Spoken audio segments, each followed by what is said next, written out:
Hello, कैसे हो? बढ़िया। पिछली वीडियो में हमने बात किया था जीवों के बारे में और उनके लक्षणों के बारे में। तो आपको क्या लगता है पौधे अपनी संतानें कैसे उत्पन्न करते हैं? तो आज से हम यही शुरू करेंगे। दुनिया भर के जीव अपनी जैसी संतान उत्पन्न करते हैं। इनकी यही प्रोसेस जनन कहलाती है।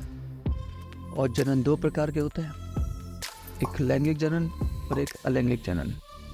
तो सबसे पहले अलैंगिक जनन।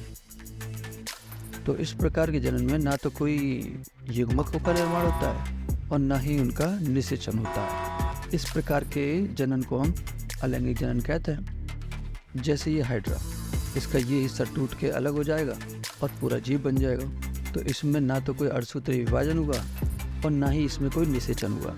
तो हम कह सकते हैं इस प्रकार के जनन को अलैंगिक जनन। लैंगिक जनन, इस प्रकार के जनन में युग्मकों का निर्माण होगा और उनका निषेचन भी होगा। पौधों में जनन करने के लिए कुछ खास अंग या भाग पाए जाते हैं। तो पौधों के कुछ विशेष भाग ही पढ़ लेते हैं। अगर हम जनरली बात करें तो धरती के नीचे वाले भाग को हम रूट कहते हैं और इससे ऊपर वाले भाग को शूट कहते हैं। और शूट के रूपांतरण से तमाम तरीके की चीज़ें बनती हैं, चाहे तना हुआ, पत्ती हुई, शाखा हुई या फ्लावर भी हुआ, फल भी हुआ। ये सारी संरचनाएं शूट के मॉडिफिकेशन से बनती हैं। शूट के अंदर एक विशेष भाग होता है जिसे हम तना कहते हैं। तने के अंदर कुछ विशिष्ट लक्षण पाए जाते हैं जिनसे हम कह सकते हैं ये तना है। तो तने के अंदर ये कुछ खास गांठें पाई जाती हैं जिन्हें हम नोड कहते हैं। और दो नोड के बीच का जो गैप होता है इसे हम इंटरनोड कहते हैं। तो नोड से ही दुनिया भर की संरचनाएं निकलती हैं, चाहे पत्तियाँ हुई, चाहे ब्रांच हुई। फ्लावर भी इन्हीं के रूपांतरण से बना होता है। बात करते हैं हम फ्लावर की। फ्लावर असल में पौधे का रिप्रोडक्टिव ऑर्गन होता है, यानी जिससे ये जनन करेगा।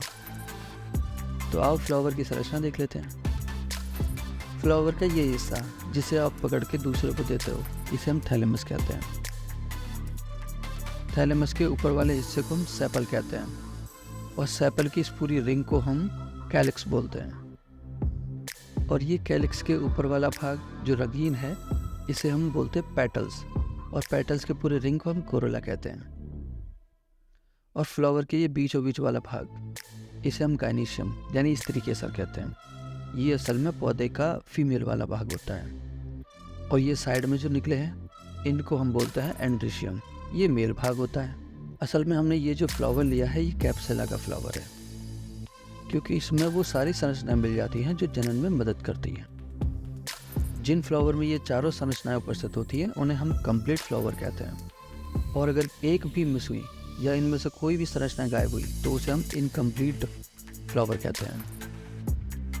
तो ये मेल वाला पार्ट क्या काम करता है, कैसे काम करता है, इसकी संरचना के बारे में हम अगली वीडियो में बात करेंगे। तो आज की वीडियो में कुछ भी इंटरेस्टिंग लगा हो तो लाइक करना, सब्सक्राइब करना और हाँ, शेयर ज़रूर करना।